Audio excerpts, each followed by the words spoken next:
Ayo, siapa yang malas jalan kaki? Mager, gabut, dan masih banyak lagi istilah lain yang bisa menggambarkan kemalasan kita sebagai orang Indonesia. Oh ya, sebelum lanjut aku mau ngajakin kamu untuk nonton video ini sampai selesai ya, agar tidak ada kesalahpahaman atau misinformasi yang aku sampaikan. Oke, ready? Oke, kita mulai. Sebuah studi yang dilakukan para peneliti di Stanford University mengungkapkan bahwa Indonesia ini merupakan negara paling malas berjalan kaki di seluruh dunia. Studi ini menyebutkan bahwa rata-rata orang Indonesia berjalan kaki hanya 3.513 langkah kaki per harinya. Dikutip dari laman resmi World Health Organization atau WHO, jumlah rata-rata jalan kaki di Indonesia tergolong lebih rendah daripada rekomendasi global, yaitu setidaknya 5.000 langkah setiap harinya. Sebelumnya, perlu diketahui bahwa hasil penelitian Universitas Stanford ini mengandalkan data dari aplikasi pelacakan jumlah kaki, yaitu Argus dan Azumi. Para peneliti Stanford University menggunakan data menit per menit dari 700.000 orang di seluruh dunia yang menggunakan Argus, aplikasi pemantau aktivitas yang ada di telepon seluler.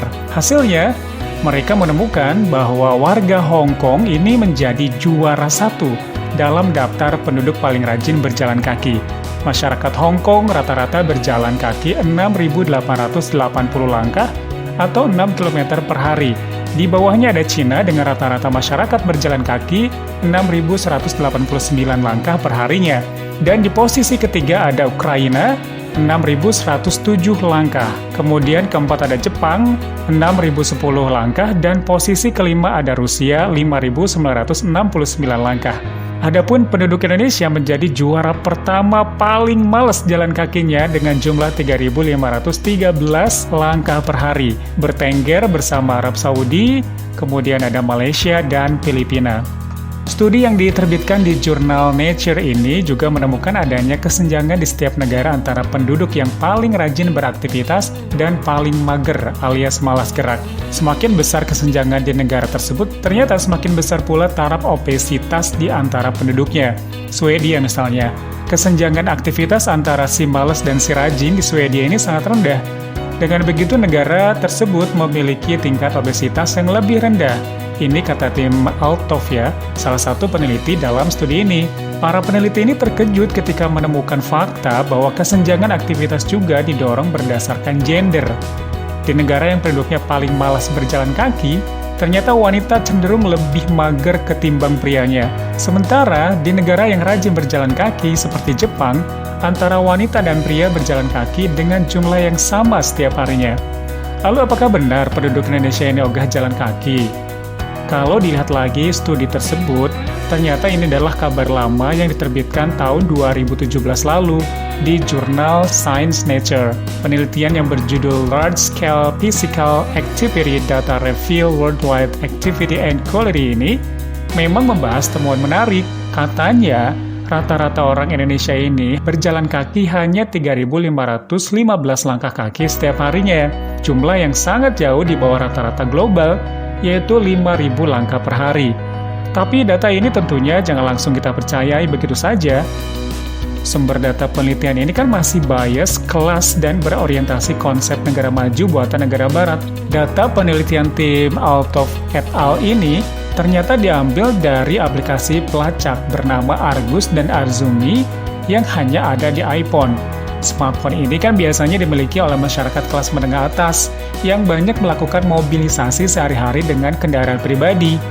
Angka penggunanya dari kelas tersebut lebih tinggi dibandingkan kelas menengah ke bawah. Jadi apakah benar orang Indonesia semalas itu?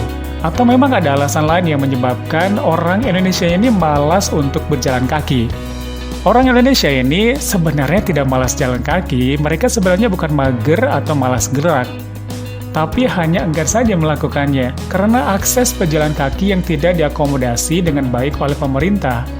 Orang Indonesia, apalagi yang tinggal di kota-kota besar, pasti udah paham negara ini minim banget trotoar. Walaupun gedung-gedung pencakar langit, pusat perbelanjaan, atau tempat hiburan dibangun di mana-mana, tapi kehadiran trotoarnya sangat mengkhawatirkan. Jikapun ada, jumlahnya masih terbilang sedikit dan terletak di daerah-daerah tertentu saja. Biasanya sih daerah-daerah yang jadi pusat ekonomi atau bisnis. Dan fakta ini terlihat dari hasil survei Most Livable City Index atau MLCI pada tahun 2017 yang dirilis oleh Ikatan Ahli Perencanaan atau IAP. Mereka mencatat hanya sekitar 10% trotoar di Jakarta yang layak pakai.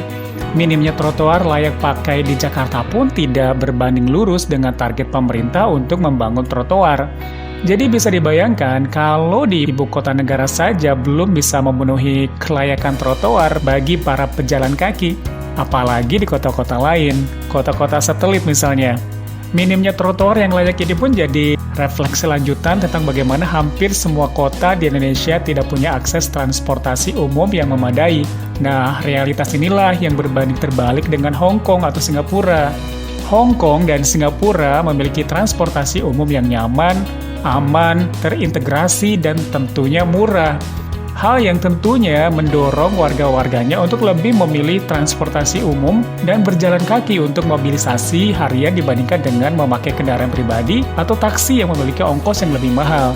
Nah, selain infrastruktur yang tidak memadai, faktor iklim juga dinilai cukup berpengaruh. Rata-rata temperatur di Jakarta adalah 31 sampai dengan 33 derajat Celcius. Nah, jika berjalan kaki 15 menit saja di bawah matahari terik, mungkin sudah banjir keringat, ya kan? Tapi meskipun demikian, sebagian orang menganggap faktor suhu ini hanya alasan orang Indonesia saja. Sebab sejumlah negara lain yang juga punya iklim tropis seperti Indonesia ternyata tidak malas jalan kaki. Selain infrastruktur dan suhu yang panas, masalah lain adalah catcalling yang menjadi penyebab banyak masyarakat Indonesia, ini terutama wanita ya. Catcalling ini adalah bentuk pelecehan seksual di ruang publik dan biasanya di jalan. Misalnya saja kalau kita sedang berjalan melewati segerombolan orang gitu, mereka bersiul menggoda atau bahkan menawarkan tumpangan dengan intensi yang negatif gitu. Nah, pelecehan seksual ini banyak dialami wanita.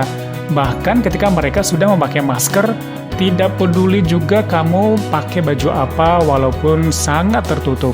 Pelecehan seksual di jalan umum ini sudah jadi realitas pahit yang harus dihadapi setiap perempuan yang tinggal dan tumbuh besar di setiap bagian wilayah Indonesia, baik di desa maupun di kota.